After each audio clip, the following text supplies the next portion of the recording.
Quando eu tinha 25 anos, decidi fazer uma viagem sozinho para o Rio de Janeiro.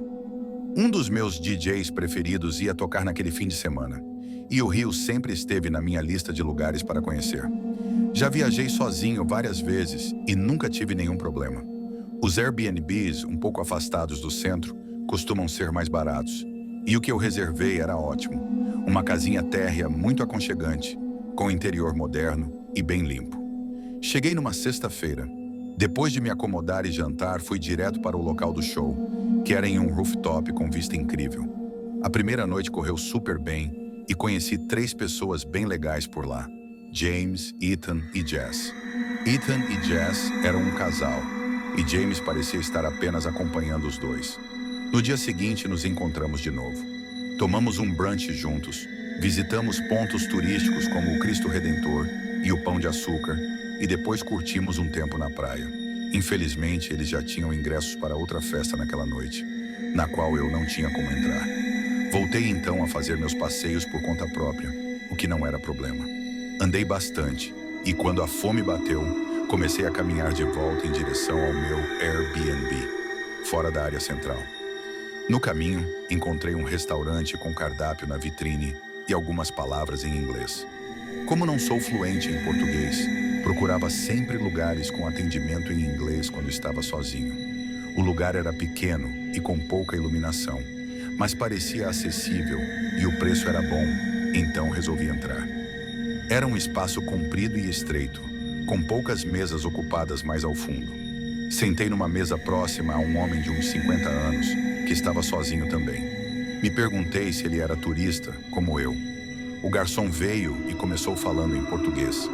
Perguntei em português se ele falava inglês, e ele respondeu que sim, então fiz o pedido nesse idioma. Notei o homem da mesa ao lado observando a conversa. Foi estranho. Quando o garçom se afastou, ele comentou, com sotaque português, que meu português estava bom. Agradeci, mas ele começou a puxar conversa, como se estivesse me dando uma aula. Aparentemente, ele achava que estava sendo simpático ou charmoso, mas na verdade só estava sendo inconveniente. Eu tentava disfarçar o incômodo olhando para o celular, mas ele insistia, alternando entre inglês e português. Por educação, respondi algumas coisas e até tentei conversar um pouco no idioma local. Ele me corrigia o tempo todo. As perguntas eram básicas: de onde eu era, o que eu estava fazendo ali, como foi meu dia e onde eu estava hospedado.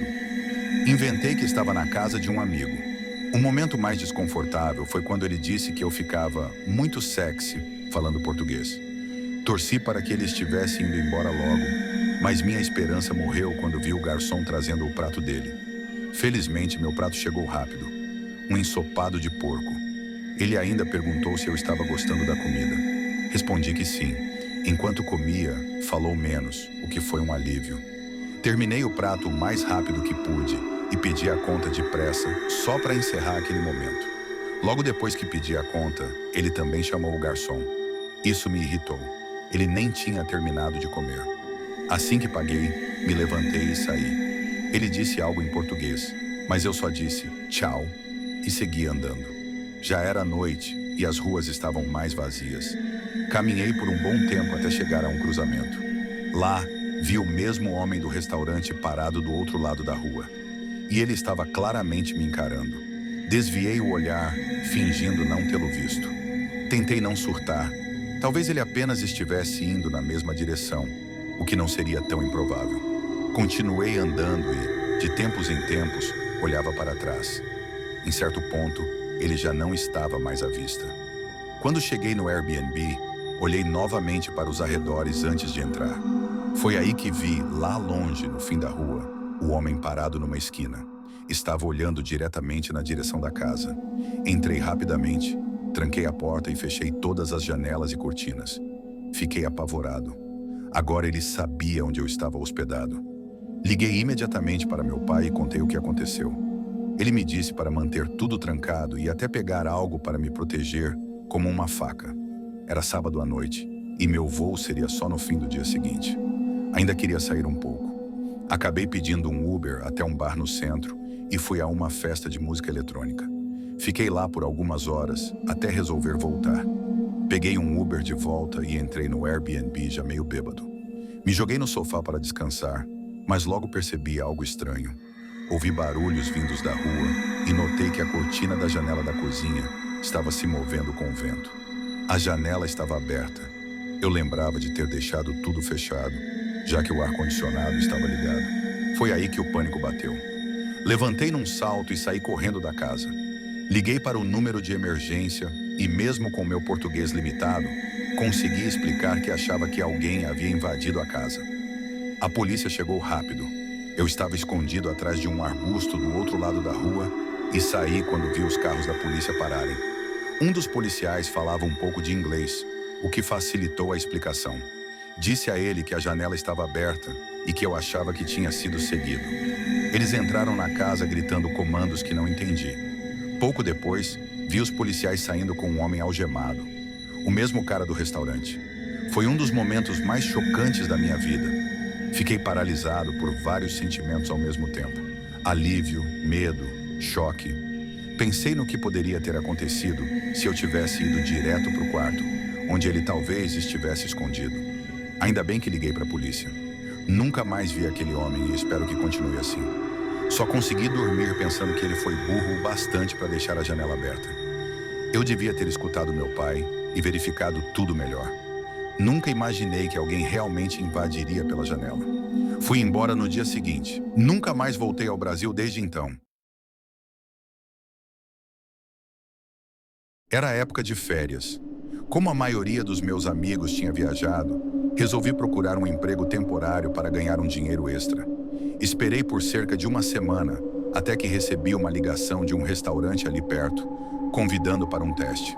Já tinha uma boa experiência como garçonete, então não me surpreendi quando o dono resolveu me contratar. O lugar tinha um clima estranho, meio sombrio. Era pequeno, com iluminação fraca, e de tempos em tempos um cheiro horrível tomava conta do ambiente. Não era o tipo de restaurante que eu escolheria normalmente, mas eu precisava da grana e me convencia de que seria só até as aulas voltarem. Naquela noite, por volta das 22 horas, eu estava na frente do restaurante, sozinha, limpando os talheres, enquanto esperava o último grupo terminar. Era uma mesa com 4 caras grandes com aparência nada amistosa. Se eu os visse na rua, diria que eram moradores de rua. Depois de meia hora, eles finalmente se levantaram. Um deles veio até o caixa para pagar. São R$ 42,50 no total, informei. Ele me entregou algumas notas amassadas e sorriu de um jeito estranho. Eu já tinha visto esse tipo de expressão antes e me preparei para ouvir alguma cantada brega. Ele se inclinou para a frente e perguntou: "Vai fazer alguma coisa hoje à noite, gatinha?" Tentei manter a compostura e respondi apenas: "Obrigada, boa noite", deixando claro que não estava interessada. Ele riu e saiu murmurando algo que não conseguia entender.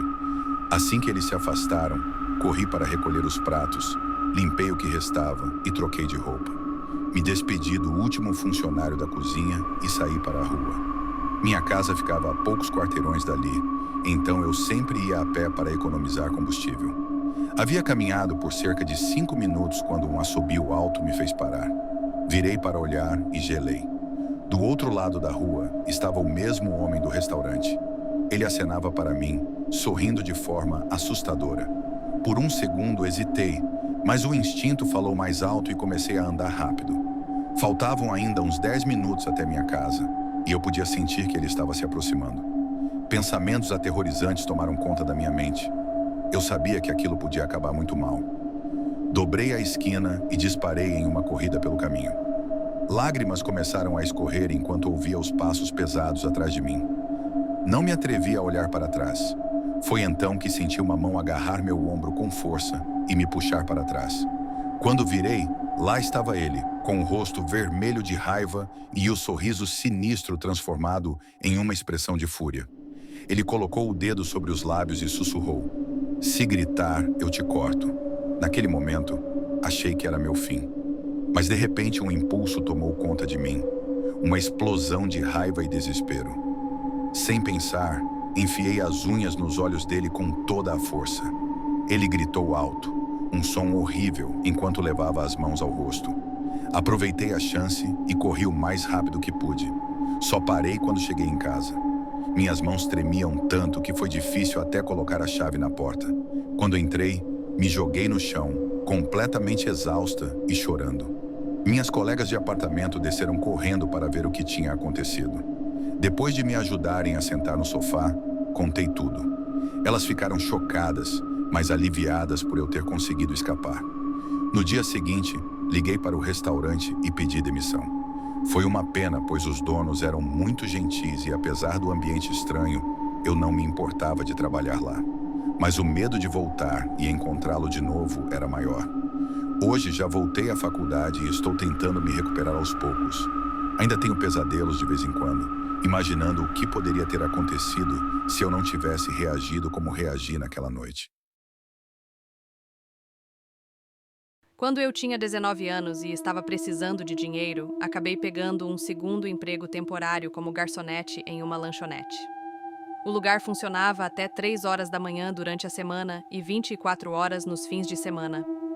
Aos finais de semana, era sempre uma enxurrada de jovens bêbados que apareciam depois de sair dos bares. Durante a semana, especialmente nas madrugadas, a maioria dos clientes eram pessoas que trabalhavam à noite ou tinham acabado de sair do turno.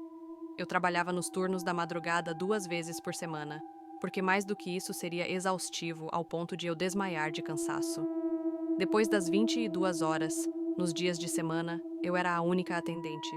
Isso porque quase não tinha movimento naquele horário. Em uma dessas noites, por volta da 1 da manhã, um homem mais velho e de porte grande entrou sozinho. Havia apenas mais uma pessoa no restaurante naquele momento, se não me engano. Acomodei o homem em uma mesa e desde o início ele começou a puxar conversa de forma insinuante. Engraçado como sempre os mais velhos e menos atraentes são os que mais flertam. Mas eu tinha que aguentar e sorrir, afinal, minhas gorjetas dependiam disso. Ele pediu um hambúrguer e um milkshake. Se apresentou como Trevor. O desconforto aumentava à medida que ele ficava me encarando do outro lado do salão enquanto eu passava o tempo no celular. Nesse momento, ele já era o único cliente no local. Me chamou pelo nome para ir até a mesa. Fui, ainda com um sorriso no rosto, e ele pediu a conta. Depois de pagar e ir embora, fui limpar a mesa e pegar a gorjeta.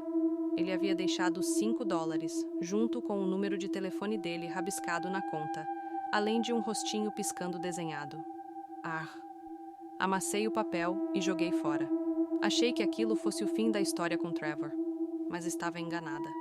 Alguns dias depois, ele voltou, de novo no meio da madrugada, e mais uma vez o restaurante estava vazio.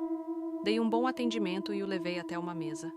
Ele me soltou um "Como está a minha garçonete preferida hoje?", o que achei estranho, considerando que eu só o tinha atendido uma vez. Ele puxou conversa outra vez, e embora eu estivesse exausta, precisei manter a postura e continuar sendo simpática. Imaginei que talvez, dessa vez, se fingisse um pouco de interesse, ele deixaria uma gorjeta melhor. Mas foi um tiro no pé. Ele confundiu minha educação com interesse genuíno e me convidou para dar uma volta no barco dele.